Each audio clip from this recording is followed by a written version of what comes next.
Llaeth y Senedd yng nghanol Bai Caerdydd, a oedd unwaith yn gartref i weithfeydd allforio glo mwyaf y byd. Bellach, mae'n gartref i Ddemocratiaeth Cymru, ac mae'n symbol i bobl Cymru yn ogystal â bod yn adeilad seneddol.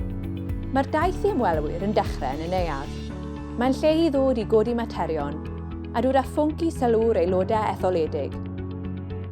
Mae'r neuadd yn fan agored sy'n creu llwyfan i liwio ac annog trafodaeth. Mae'r ardal agored fawr hon yn symbol o wleidyddiaeth Cymru. Mae'r Senedd yn lle agored a thryloiw, llwyfan sy'n aros i bobl Cymru sefyll a dweud ei dweud. Ychydig gamau o'r neuadd mae oriel wylio'r siambr, lle gall pobl Cymru edrych ar eu aelodau etholedig yn trafod y materion a fydd yn dod yn ddeddfer wlad. Mae lefelau yn rhan bwysig o ddyluniad y Senedd, ac o'r ystafell hon ar y lefel hon, gall y cyhoedd edrych i lawr ar eu cynrychiolwyr etholedig.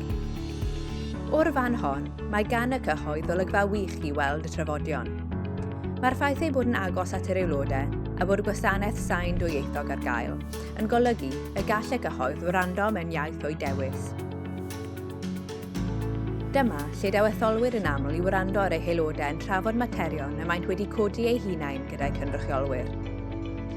Y siambr ar oriel wylio yw canolbwynt Democratiaeth Cymru, lle daw etholwyr ac aelodau'r Senedd at ei gilydd i drafod materion sy'n effeithio ar bobl Cymru.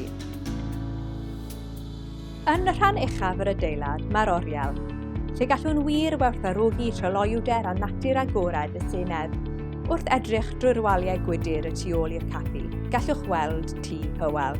Yr adeilad oedd yn gartref i'r sefydliad pan gafodd ei greu ym 1999, tan i'r Senedd agor yn 2006. Os edrychwch i lawr ddau lawr, gallwch weld cip o'ch aelodau yn y siambr neu yn ystafelloedd cyfarfod y pwyllgorau. Rydych wedi'ch cysylltu â phob rhan o'r adeilad, trach bod yn eistedd i lawr yn yfed coffi yn y caffi, neu yn y siop sy'n llawn cynnyrch Cymreig gwych. Gan fod yr oriel mor ole, mae'n lle poblogaidd i gyfarfod a thrafod, lle mae aelodau ac etholwyr yn cwrdd, rhywiau newyddion yn ymgasglu, a grwpiau ysgolion yn cwrdd â'i heilod i ddysgu mwy am ei Senedd. Gall y cyhoedd ddod draw i weld sut y cant eu cynrychioli yn y pwyllgorau a'r cyfarfod llawn. Mae'r waliau gwydr dros ystafelloedd pwyllgorau a'r cwrdd yn rhoi ymdeimlad agored a thryloiw. Mae pwyllgorau yn trafod meysydd arbenigol, tra bod y cyfarfod llawn yn edrych ar faterion ehangach a chyfleoedd i Gymru. Mae'r ddwy agwedd hon yr un mor bwysig o ran sicrhau bod y Senedd yn cynrychioli pobl Cymru y gorau mae'n gallu.